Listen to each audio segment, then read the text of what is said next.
Join అయ్యారు పురుషోత్తమ రెడ్డి గారు, senior రాజకీయ విశ్లేషకులు కూడా మనతో పాటుగా లైవ్ లోకి అందుబాటులోకి వచ్చారు. ముందుగా దీపక్ రెడ్డి గారు,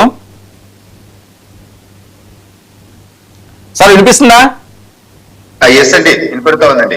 ఓకే ఓకే. ఏంటి దీపక్ రెడ్డి గారు, ఏం జరుగుతుంది పిఠాపురంలోని? మరోవైపు చంద్రబాబు నాయుడు గారు జగన్మోహన్ రెడ్డి గారిని వైసీపీని చూసి భయపడుతున్నారట, నిజమా? వాళ్ళు ఏదో ఒకటి చెప్పుకోవాలి కదండి బతికేదాని కొరకు. కానీ నేను ఒకటి ఆస్పెక్ట్ చెప్పాలనుకుంటున్నాను. నేను సీడాప్ చైర్మన్ అయిన తర్వాత నా ఆఫీస్ లో యాజ్ పర్ ఆఫీస్ రూల్స్ ప్రకారము చంద్రబాబు నాయుడు గారు, లోకేష్ గారు అండ్ పవన్ కళ్యాణ్ గారు ఫోటోలు పెట్టారండి. సో స్టార్టింగ్ రోజుల్లో నాకు నచ్చల, ఎందుకంటే మా లీడర్లు ఫోటో మా వెనకాల ఉండాలి కానీ పవన్ కళ్యాణ్ గారు ఫోటో ఉండకూడదని చెప్పి తీపిచ్చేసిన నేను. తర్వాత లోకేష్ గారు, చంద్రబాబు నాయుడు గారు ఎంత క్లారిటీతో చెప్పినారంటే, మనం కలిపి 15 సంవత్సరాలు పనిచేస్తున్నాము, గౌరవం ఇవ్వాలా, కలిసి పని చేయాలా అని ఎంత క్లారిటీతో చెప్పినారంటే, ఒక క్లారిటీ మెసేజ్ మొత్తం టీడీపీలో అందరికి వచ్చింది. మళ్ళీ నేను ఆ ఫోటో వెనకాల పెట్టించేసాను. ఎందుకంటే మా అధినేతలు అంత క్లియర్ గా చెప్పినప్పుడు మనము గౌరవించాలా అని చెప్పి. సో ఆ గౌరవంతో మనం ముందుకు పోతా ఉన్నాం. కూటమిలో ఉండే అన్ని పార్టీలు ఒకరిని గౌరవించుకుంటా ముందుకు పోతున్నారు. గతంలో మీరు చూస్తే విజయసాయి రెడ్డి వచ్చి క్లియర్ గా చెప్పాడు, కూటమి కలిసి ఉన్నన్ని రోజులు మళ్ళా జగన్ అధికారానికి వచ్చే అవకాశం లేదు అని. సో ఇప్పుడు వాళ్ళకి అది ఒక క్లారిటీతో వాళ్ళకి అర్థమవుతా ఉంది. కూటమి కలిసి ఉన్నన్ని రోజులు మనం అధికారానికి రాలేము, శకుని పాత్ర వహించి ఏదో ఒక విధంగా కూటమిలో ఉండే ఈ 3 పార్టీల మధ్యలో ఎక్కడో ఒక విధంగా డిఫరెన్సెస్ తేవాలా అని చెప్పి సర్వ ప్రయత్నాలు చేసే పనిలో వాళ్ళు ఉండరు. అది మనకి క్లియర్ గా అర్థమవుతా ఉంది. సో ఈ ఇష్యూలో కూడా వర్మ గారు వచ్చి క్లియర్ గా బయట చెప్పినారు కదా, ఆయన ఏం అక్కడ లోకల్ కూడా కాదు బయటోడు అని చెప్పి. కానీ దాన్ని చూడండి ఏ విధంగా మళ్ళా దుష్ప్రచారం చేసి వైసీపీ ఆ నీచమైన బుద్ధి చూపిస్తున్నారో, అదేదో పవన్ కళ్యాణ్ గారిని అన్నట్టు వాళ్ళు దుష్ప్రచారం చేస్తూ ఉండరు. సో ఇక్కడ ఏంది అని అంటే, వాస్తవాలు ఒకటి ఉంటాయి, వాళ్ళు చేసే ప్రచారం మరొకటి ఉంటది. వాళ్ళది ప్యూర్లీ శకుని రాజకీయము.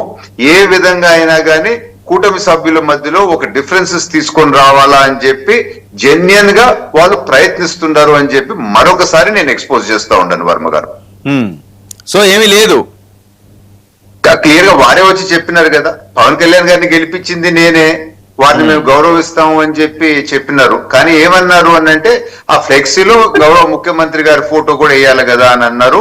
అంతే, అది ఏ పార్టీ నాయకుడు అన్నా కానీ వాళ్ళ అధినాయకుడు ఫోటో వేయాలా అని చెప్పి అడగటంలో తప్పేం లేదు.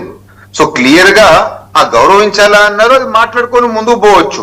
కానీ దాని వెనకాల వైసీపీ హస్తం ఉంది, అది ఆయన అవుట్ సైడర్ అనే విధంగా వర్మ గారు చెప్పినారు. సో అది ఒక క్లారిటీ మనకు వచ్చిందని చెప్పి మనం అనుకోవచ్చు. వర్మే సీరియస్ అయిపోయారట చంద్రబాబు నాయుడు గారు, అసలు తీసియండి ఇంక అవసరం లేదని చెప్పారట. చాలా వస్తున్నాయి వీడియోలు, నిజమా? అట్లాంటి ఏమన్నా వస్తే మా దగ్గర క్లియర్ గా ఇమీడియట్ గా అనౌన్స్మెంట్స్ వస్తాయండి, తెలుగుదేశం పార్టీ విధి విధానాలు అవి. సో ఇవన్నీ రూమర్స్ అన్ని కూడా వైసీపీ స్ప్రెడ్ చేసే రూమర్సే. ఎందుకనంటే ఖచ్చితంగా వాళ్ళ సోషల్ మీడియా విభాగము చాలా యాక్టివ్ గా ఉంది.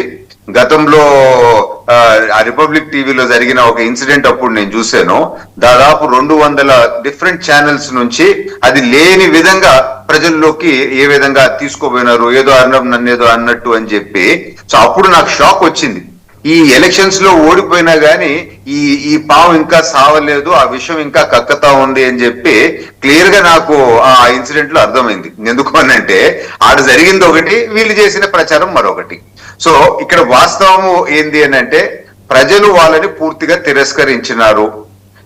అసెంబ్లీకి వచ్చే మొహం కూడా వాళ్ళకి లేదు. సో ఈ పరిస్థితుల్లో వాళ్ళు ఏదో పొలిటికల్ గా గెట్ ఆన్ కావాలా అని చెప్పి వాళ్ళ పార్టీలో ఉండే నాయకులందరూ వెళ్ళిపోకుండా ఆపుకోవాలని చెప్పి రకరకాల ప్రయత్నాలు. ఎందుకు అని అంటే వాళ్ళకు కూడా తెలుసు, కూటమిలో 3 పార్టీలకి విపరీతంగా వాళ్ళు వచ్చి అడుగుతా ఉండరు, మేము వచ్చి చేరతాం అని చెప్పి.